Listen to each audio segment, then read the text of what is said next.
Bonjour chers étudiants et bienvenue dans le corrigé d'un devoir d'électrostatique que j'ai reçu de la part d'un abonné de la chaîne. Donc voilà, je vais partager avec vous ce devoir que je trouve intéressant. Donc dans l'exercice numéro 1, on vous dit deux charges ponctuelles de 10 microcoulombs et de 20 microcoulombs sont respectivement aux coordonnées au centimètre, c'est au centimètre, 1 moins 1 et 1 moins 3. Donc là, j'ai pas fait attention, donc c'est au centimètre, d'accord. Déterminer le ou les points où le champ électrostatique est nul. Calculer le potentiel en ce point, donc ça veut dire il y a un seul point où le champ va être nul. Vous avez déjà la réponse de la deuxième question. Et enfin, calculer la force électrostatique exercée par Q1 sur Q2. Bon, d'après un peu le corrigé du devoir que j'ai fait aux étudiants, je trouve que le problème fondamental que vous rencontrez, c'est comment manipuler les vecteurs. C'est quoi la somme de deux vecteurs, différence de deux vecteurs. Et ça, il faut faire extrêmement important. Quand on somme deux vecteurs, il faut tenir compte de l'orientation de chaque vecteur. Bien. Donc voilà l'exercice. Donc vous avez ici l'axe X, l'axe Y. La première charge se trouve à la position X égale à 1, Y égale à moins 1. Voilà, c'est cette position que j'appelle A. La deuxième, même abscisse X, mais Y égale à moins 3. Donc il faut remarquer ici que Q2 c'est 2 fois Q1 pour simplifier. Donc le champ créé par la charge Q1 en un point M quelconque, ça sera la constante K, bien sûr, c'est 9, 10 puissance 9 dans le système international, c'est-à-dire 1 sur 4 pi epsilon 0, Q1 sur la distance à M au carré, fois le vecteur unitaire U1. Vecteur unitaire U1. Le champ créé par Q2 en un point quelconque de l'espace, c'est la même chose, fois un vecteur unitaire I2. Vous voyez bien maintenant que si je somme les deux vecteurs en un point quelconque de l'espace, vous avez toujours un champ non nul. Dans quel cas je peux avoir ce champ égal à 0? Si ce vecteur est opposé à ce vecteur, ils ont la même direction et de sens opposé. Donc obligatoirement, je dois chercher la solution sur cet axe-là. Maintenant, est-ce que le champ peut être nul, par exemple, dans la région A plus l'infini? Impossible, parce que la charge Q va créer un champ, puisque la charge est positive, le champ il est dirigé de la charge vers l'extérieur, va créer un champ Q1 ici. La charge Q2 va créer un champ E2, donc le champ va être non nul. De l'autre côté, la même chose, cette charge est positive, il va créer un champ qui est dirigé de la charge vers l'extérieur. Cette charge est positive, il va créer un champ qui est de la charge vers l'extérieur. Là aussi, le champ ne peut pas être nul. Donc la seule région où le champ peut être nul, c'est dans la distance entre le segment AB, entre A et B. Donc on doit chercher le point M quelque part ici. Déjà le premier point. Bien. Bon, après, il suffit de poser ça égal à 0 et chercher l'ordonnée du point M. Donc vous avez deux façons, je l'ai fait avec deux méthodes. Je prends ce point M, je l'appelle de coordonnée 1, Y, et je dois trouver Y. Bien sûr, Y, ici, vous remarquez qu'elle est négative. Donc la distance AM, là, je parle maintenant de la distance AM, c'est Y, YM moins YA, donc Y moins 1. Donc ça veut dire Y plus 1, donc c'est racine, la distance AM, c'est racine carrée de... Donc c'est Y plus 1, tout simplement, il n'y a pas de carré. Et la distance BM, c'est égal à quoi? C'est égal à moins 3, moins Y, bien sûr. Voilà, donc c'est en valeur absolue, bien sûr, la distance de tout ça. Donc la distance, c'est bien sûr positif, il faut mettre valeur absolue. Maintenant, je veux que le champ soit nul. Donc je dois écrire tout simplement, puisque la constante K, elle est la même, donc ce sera U1 sur AM au carré plus 2 fois U2 sur BM au carré égale à 0. Donc U1 sur la distance AM au carré égale à moins 2 fois U2 sur la distance BM au carré. Moi, j'ai remplacé Q2 par 2 fois Q1. Bon, la distance AM au carré, c'est égal à Y plus 1 au carré, donc cette distance. Donc la distance AM, c'est Y plus 1 au carré, d'accord? Et la distance BM au carré, c'est 3 plus Y au carré, d'accord? Donc là, la distance BM, c'est moins 3 moins Y. En factorisant par moins, ça sera 3 plus Y. Donc la distance BM au carré, c'est 3 plus Y au carré. Donc imaginez par exemple, vous avez votre Y qui est égal à moins 2. vous voyez bien que la distance BM, c'est moins 3 moins 2. C'est-à-dire moins 3 plus 2, c'est 1. C'est moins 1. Donc cette distance, valeur absolue, c'est 1. D'accord? Voilà, donc voilà, donc on doit chercher la solution avec y négatif. Donc là, il suffit de mettre la racine de tout ça est égale à la racine de tout ça. Donc vous allez avoir y, 3 plus y est égal à plus ou moins racine de 2. Parce que racine carrée, je vous rappelle, racine carrée de a au carré, c'est valeur absolue de a. Donc c'est égal à plus ou moins a. Donc je vais avoir ici deux solutions, plus ou moins. Donc ensuite, il suffit de factoriser par y, donc des deux côtés. Et je vais trouver deux valeurs de y. L'une qui est positive, que je dois exclure, parce que y il se trouve entre moins 1 et moins 3, et l'autre qui est négatif, et ça me donne moins 1,8 à peu près. Donc la position où le champ est nul, donc si vous avez ici moins 2, moins 1,8, c'est quelque part ici. Donc c'est à peu près moins 2. Voilà, donc c'est la première méthode. Je peux utiliser une autre méthode. Là, puisque vous savez que le point M il est entre A et M, je vais travailler uniquement sur le segment moins 1, moins 3. Et je prends mon origine ici 0. Cette distance de là à là, je l'appelle Y. Et bien sûr, cette distance, c'est la distance BM qui est 2 moins Y. Et dans ce cas, je cherche Y qui est positif. D'accord? Je prends mon origine, le point A. Le point M va se trouver à une distance Y du point A. Et puis, il va se trouver à une distance 2 moins Y du point M. Parce que la distance entre A et B, c'est 2. Bon, après, vous faites 1 sur Y au carré est égal à M au carré, c'est Y au carré. Et BM, c'est D moins Y au carré. Bon, la même chose, je la racine carrée avec plus ou moins. Et là, je vais avoir deux solutions là aussi. Y est égal à 2 sur 1 plus ou moins racine de 2. Donc, bien sûr, là, Y, je l'ai choisi positif. Donc, je dois choisir la solution positive. Et ça me donne 0,82. Donc, le point M va se trouver à 0,82 du point A.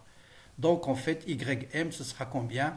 C'est 0,82 plus 1 avec un signe négatif. Ça vous donne moins 1,82. C'est exactement la même solution que j'ai trouvée par la première méthode. Donc là, c'est deux choses. D'abord, essayer de retrouver dans quelle région le champ peut être nul. Après, il faut essayer de choisir correctement le point M d'abscisse Y. Après, il suffit bien sûr de poser le 1. Le module de 1 est égal au module de E2. Bien là, il faut faire attention que Y doit être absolument comprise entre A et B. Donc voilà deux méthodes qui vous permettent de déterminer le point. Ensuite, une fois que vous avez calculé le point, le potentiel, bien sûr, c'est Q sur 4 pi epsilon 0 R1 plus 2Q sur 4 pi epsilon 0 R2. R, cette fois-ci, c'est la distance. Donc là, il faut attention, c'est la distance entre le point A et le point M. Donc le point M, on a dit, il est quelque part ici. Donc si vous avez une distance qui est 0,8, et là, vous avez une distance qui est 1,2. C'est ça ce qu'on a trouvé, 1,2. Donc 0,8, voilà, 1,2. Donc, donc voilà, après, bon, 2 moins 0,8, c'est 1,2. Et là, il faut faire attention, c'est le centimètre. Il faut transformer en mètre. Je n'ai pas fait l'application numérique, mais il faut transformer juste centimètre en mètre. Et 6 cm en mètre. Vous avez 1 sur 4 pi epsilon 0, c'est 9 10 puissance 9. Je vous laisse le soin de faire l'application numérique. Donc, quelle est la force exercée par Q1 sur Q2 de charge du même signe, force répulsive. Donc, il va être suivant moins J. Donc, ça, c'est l'axe Y. Donc, ce sera moins K, Q1, Q2 sur 4 pi epsilon 0, R au carré. Bien sûr, ici, R égale à 2 au carré. Donc, là, il faut mettre 10 moins 4 parce que c'est en centimètres. Donc, là, il faut multiplier par 10 moins 4. J'ai oublié. Voilà, suivant J. Donc, le module, c'est 0,45, 10 moins 4.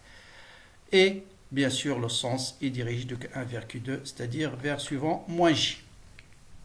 Donc voilà pour le premier exercice. Donc deuxième exercice, on définit trois sphères de rayon A, B et C. Bon, la sphère C n'est pas représentée, donc vous avez une autre sphère ici de rayon C, telle que A inférieur à B inférieur à C.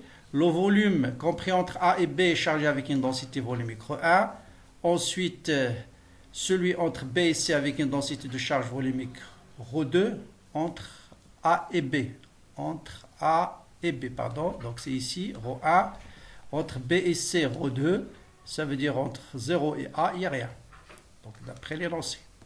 Donc donner la quantité de charge dans chaque cas, déterminer le champ électrostatique, en déduire le potentiel. Donc voilà un bon exercice pour bien comprendre le théorème de Gauss. Donc ici, ρ égale à 0. Ici, vous avez ρ1 entre A et B et ρ2 entre B et C. Donc, on va calculer la charge. Pour R inférieur à A, ici, bien sûr, la charge il est nulle. Pour R compris entre A et B, c'est-à-dire dans cette région-là, vous avez bien sûr ρ par définition, c'est l'intégrale ρ d de V. Un élément de volume, faites attention ici, ρ c'est une fonction de R. Donc un élément de volume en coordonnées sphériques, c'est 4 pi R carré d de R. Donc je sors tout ce qui est constant, 4 pi A fois ρ0. Il me reste R carré sur R. Et l'intégrale de R d de R, c'est R carré sur 2. Quelles sont les bornes d'intégration A et B? Donc ça me donne 2 pi A ρ0 facteur de B carré moins A carré. Entre B et C, c'est la même chose. C'est les bornes qui changent. Au lieu d'intégrer entre A et B, on va intégrer entre B et C. Et ça vous donne la même chose avec la constante qui va changer au lieu de A petit b. Donc 2 pi fois B ρ0, C carré moins B carré. Donc il y a classique, ces calculs. Maintenant pour le champ. Donc là, on va appliquer bien sûr le théorème de Gauss. Toujours la symétrie plus les invariances avant de faire quoi que ce soit. Bon, là, ceux qui ont encore des problèmes, revoir la vidéo sur le théorème de Gauss. J'ai largement expliqué pourquoi le champ est suivant ER et ne dépend que de R. La surface de Gauss qu'on va choisir, c'est une sphère de rayon R. Voilà par exemple ma surface de Gauss. Ensuite, vous représentez E et D de S sur la surface. Vous calculez le flux. Bien sûr, E est parallèle. Donc il reste ER 4 pi R carré. Donc le flux, vous le faites une seule fois. Il ne faut pas distinguer les cas. Il ne va pas changer.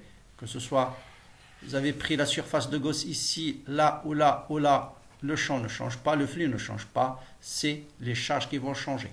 Donc là, il faut distinguer 1, 2, 3, 4 cas. Premier cas, R inférieur à A, Q intérieur égale à 0, donc le champ est nul. Compris entre A et B, donc là, je vais choisir ma surface de Gauss ici.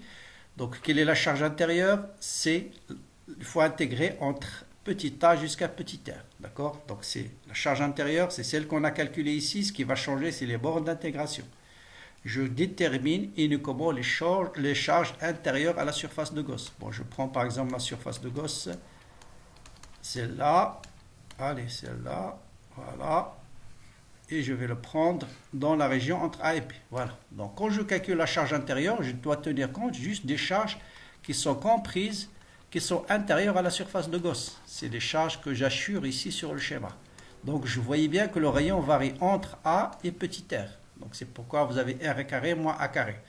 Après, vous simplifiez par 2pi et vous divisez par R carré. Ça vous donne 1 moins A carré sur R carré. Bon, sauf erreur, ça doit être ça. Bon, la même chose pour maintenant R compris entre B et C. Voilà ma surface de Gauss maintenant. Surface de Gauss. Et là, il faut faire attention. Quelles sont les charges intérieures? Bon, il y a d'abord tout ce qui est compris entre, vous avez ici A, B, c'est là entre B et petit r. Donc, ce que j'assure en noir. Mais il ne faut pas oublier toute la charge comprise entre A et B. D'accord? Donc, tout ça se trouve à l'intérieur de la surface de Gauss. Donc, il y a cette charge-là, c'est ce qu'on a calculé dans la première question. C'est 2pi A rho 0 facteur de B carré moins A carré, plus la charge qui est comprise entre la sphère de rayon petit r et petit b, qui est donnée par ça. Et donc, E3, il suffit de diviser par 4pi epsilon 0 R carré. Voilà le champ. Donc, E3. Voilà. Bon, je rappelle ici E2, hein, ce qu'on avait calculé pour, ça c'est pour R compris entre A et B. Et vous pouvez vérifier que le champ est continu. Lorsque petit r est égal à petit b, il faut qu'il soit continu parce que vous avez une distribution volumique. Et si r égale à b, vous voyez bien ce terme égale à 0. Ce terme égale b carré moins a carré sur b carré. Et c'est ce que j'ai ici, b carré moins a carré sur b carré lorsque petit r égale à b. Donc le champ, il est bien continu. Donc là, ici, tout ce qu'il faut faire, il faut ne pas oublier justement la charge qui se trouve sur cette sphère. Donc il ne faut pas intégrer non plus entre 0. Il faut faire très attention. Dans l'intégrale de Q intérieur, j'intègre entre A et B pour ρ1 et pour ρ2, j'intègre entre B et petit r. Voilà. Pour le troisième cas, bien sûr, R supérieur à C, c'est exactement là, vous avez votre surface de Gauss, elle est quelque part ici. Donc là, il faut faire la somme des charges totales qu'on a déjà calculées dans la première question, tout simplement. On a déjà calculé la charge intérieure à la première sphère, la charge intérieure à la deuxième sphère, vous divisez par 4pi epsilon 0 r carré, et ça vous donne une constante sur r carré. Avec la constante, je laisse le soin de les déterminer. Bien. Ben, pour le potentiel, c'est extrêmement simple. Pour le potentiel, vous allez démarrer avec la relation d de v est égal à moins e d de r. Ensuite, vous intégrez. Et à chaque fois, il faut mettre une constante d'intégration. Donc, premier cas, r inférieur à a, e égale à 0. Ensuite, donc ça, je rappelle juste le champ. Donc, v est égal à une constante ici. Ici, l'intégrale de d de r, ici l'intégrale de 1, c'est une constante. Ça vous donne r. Et l'intégrale de dr sur r carré, ça vous donne moins 1 sur r. Plus une constante C2. Pour V3, ça vous donne, le premier terme, c'est moins 1 sur r carré. Donc l'intégrale, c'est moins 1 sur r. Donc V3, c'est moins d de v, c'est moins e. Donc moins d de r sur r carré, c'est 1 sur r. Voilà. Et puis là, vous avez r carré avec r carré. C'est une constante. Donc là, b carré, je la ramène moins b carré. B fois B, là c'est B rho 0 fois B au cube. Donc là, il manque quelques termes. Il faut mettre rho fois B, rho 0, pardon. Rho 0 fois B au cube. Là, rho 0 fois B au cube. J'ai oublié. Donc moins B, rho 0, B au cube. Donc il y a un signe moins. Moins, mais avec ce signe moins, ça va devenir plus. Donc voilà. Peut-être une erreur ici, mais bon, le principe c'est simple. Là, vous reliez tout ce qui est constante 1 sur r carré. Donc ça va vous donner moins ce terme, moins plus ce terme. Donc il va y avoir ici un signe d de v est égal à moins. Bon, ce moins, je le laisse. Donc ça va celui-là, moins. Bon, donc il va y avoir ici un signe moins. Voilà, et l'intégrale de moins d de r sur r carré, c'est 1 sur r. Ensuite, vous allez avoir un terme en b rho 0 sur 2 epsilon 0 qui est égal à une constante. Donc b rho 0 sur 2 epsilon 0 avec ce signe moins. Et l'intégrale d'une constante, c'est r, plus une constante, c'est 3. Et pour c supérieur à c4, vous avez le champ, c'est a sur r carré. L'intégrale, c'est moins a sur r plus c4. Voilà. Pour déterminer les constantes, vous commencez par déterminer c4 en disant que le potentiel à l'infini est nul. Donc obligatoirement c4 égale à 0. Ensuite, pour déterminer C3, vous utilisez la continuité pour R égale à C. Vous remplacez ici R par C et vous allez déterminer la constante C3. Ensuite, vous remplacez R par B et vous allez déterminer la constante C2. Ensuite, vous allez remplacer R par A et vous allez déterminer la constante C1. Je pense que la solution elle est claire. Elle est claire, voilà. Donc, par R supérieur à C, j'ai noté E, A sur R. Et donc, vous avez d de v est égal à moins a sur r carré fois d de r. Donc, v, c'est bien moins a sur r plus une constante c4. D'accord. L'intégrale de moins d de r carré, c'est 1 sur r. Voilà. Comme v à l'infini, il est nul, ce terme est égal à 4. Donc, v4, ça sera cette constante-là, tout ça, divisé par r. Donc, voilà pour ce devoir hein, que je trouve relativement intéressant. Il y a juste un peu trop de calcul, c'est juste une application de théorème de Gauss. Et pour le premier cas, il faut bien faire attention aux vecteurs. Quand vous manipulez les vecteurs, ne pas faire la différence entre les vecteurs et la distance. Et bien sûr, là, il faut essayer normalement de comprendre que la somme de deux vecteurs est nulle. Donc, vous avez a plus b, vecteur a plus le vecteur b égale à 0. Si seulement si a est égal à moins b. Ça veut dire que les deux vecteurs sont parallèles et de sens opposés. Donc la seule région où les deux vecteurs seront parallèles, c'est sur cet axe-là. Ensuite, comprendre que ici, il ne peut pas être nul, là, il ne peut pas être nul. Donc la seule région où le champ peut être nul, c'est entre A et B. Donc ça veut dire qu'il faut chercher le point compris entre A et B. Donc voilà pour le corriger de ce devoir. Donc essayez de le partager bien sûr avec vos amis pour que tout le monde en profite. Bon courage, bonne continuation et à bientôt pour d'autres sujets.